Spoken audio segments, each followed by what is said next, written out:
This is live on the air, okay? I'm going to zoom in on the Earth in Photoshop. You see the Earth? Yep. Okay, I'm going to go to Image, Adjust, Levels, and I'm going to bring the levels over here. And I'm going to bring the levels up. Uh-oh. What is that? Oh, wow. Yeah, wow. Why is there a square box around the Earth allegedly taken from the scientists on the moon in Apollo 17? And people wonder why I don't trust NASA. That's why I don't trust NASA. I mean, they're always out there saying, Rob, everybody's trying to show you stuff from space and you keep rejecting it. This is why I reject it. These guys are liars. So you're telling me that we could take pictures of Jupiter and Saturn, huge, massive planets, and now we're out going to Pluto, but we don't have one legitimate picture of the Earth from space that's not a composite? Really?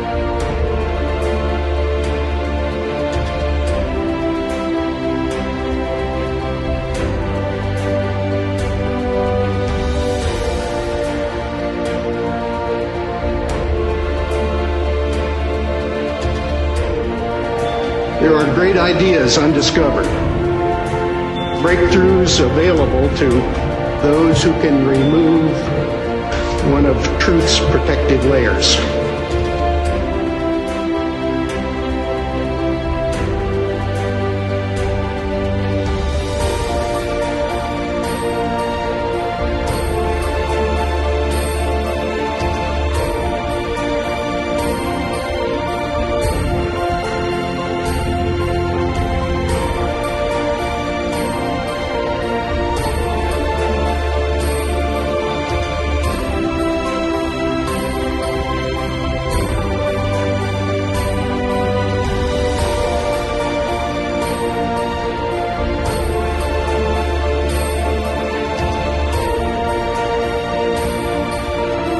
Have a good flight and many more exciting experiments on the orbit. Thanks a lot.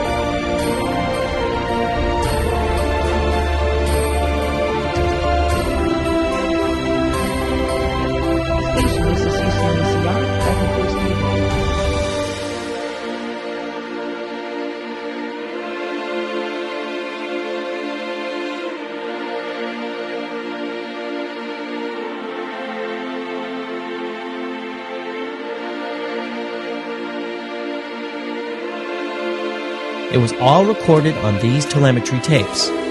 So where is this hard evidence? I haven't seen anything that indicates the telemetry data is even in existence, and as I said, even if we had it, we don't have the machines to play it back. But your own research has shown the telemetry data is missing. That's right. Could this be true, mankind's first interplanetary exploration, and the original science data is missing?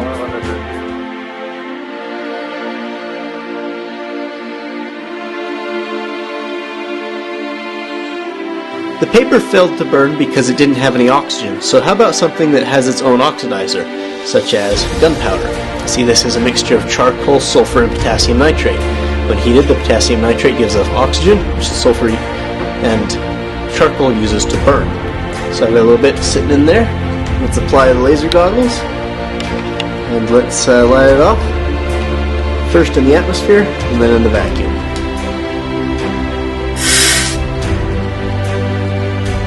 Okay, as you can see, it produced lots of smoke and burned rather quickly.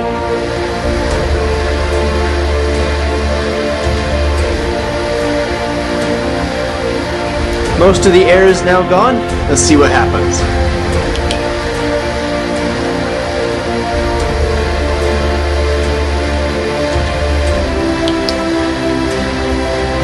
The gunpowder did not ignite. That's it. The gunpowder does not burn.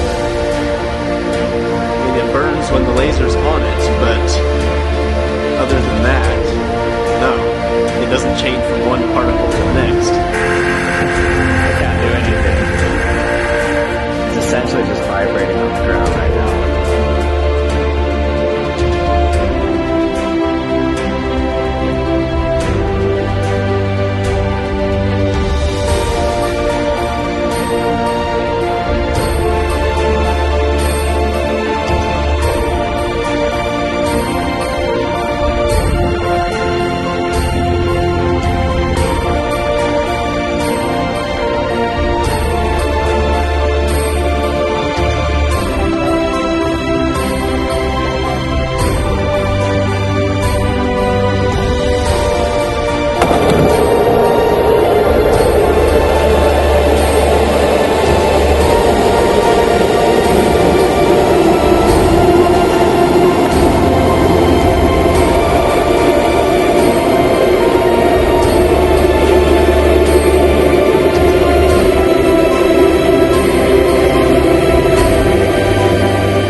Here's our flat Earth with our magnetic center. This is the shoreline that we call Antarctica that surrounds our world.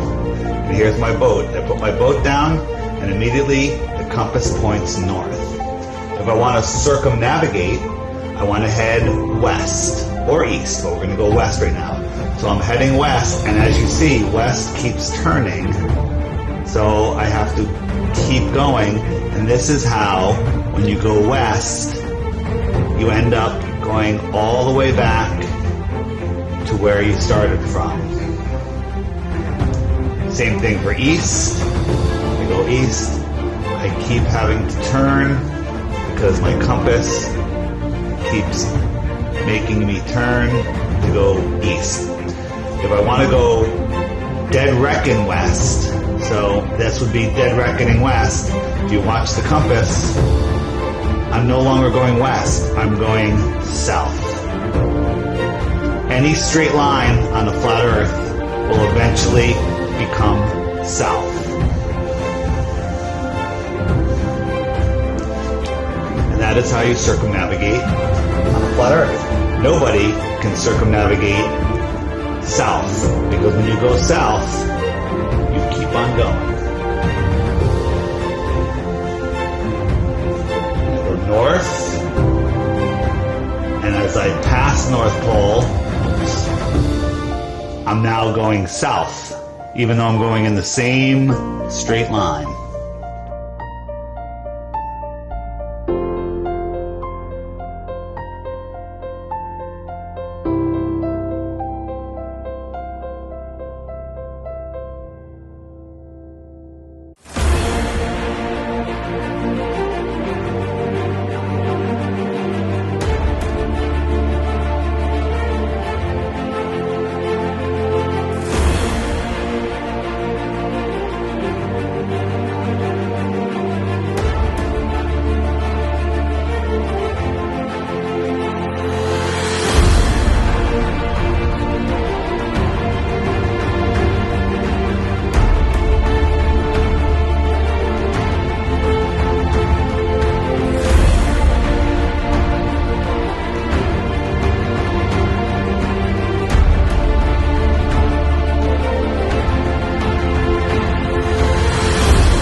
Science is the same of that of a lens. Here's a simple example.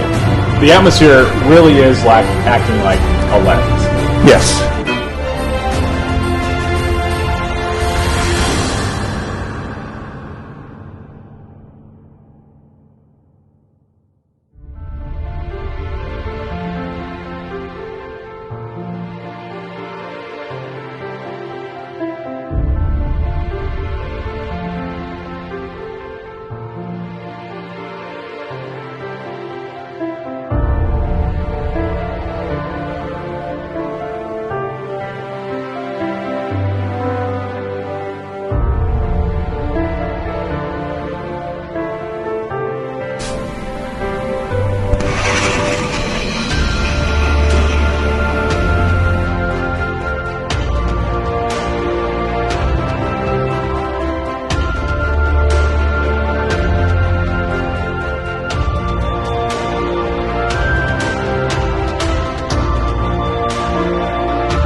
But strangely enough, there is left in the world today an area as big as the United States that's never been seen by a human being.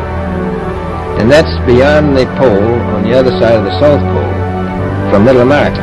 And I think it's quite astonishing that there should be an area as big as that unexplored. That's a tremendous So there's a lot of adventure left down at the bottom of the world.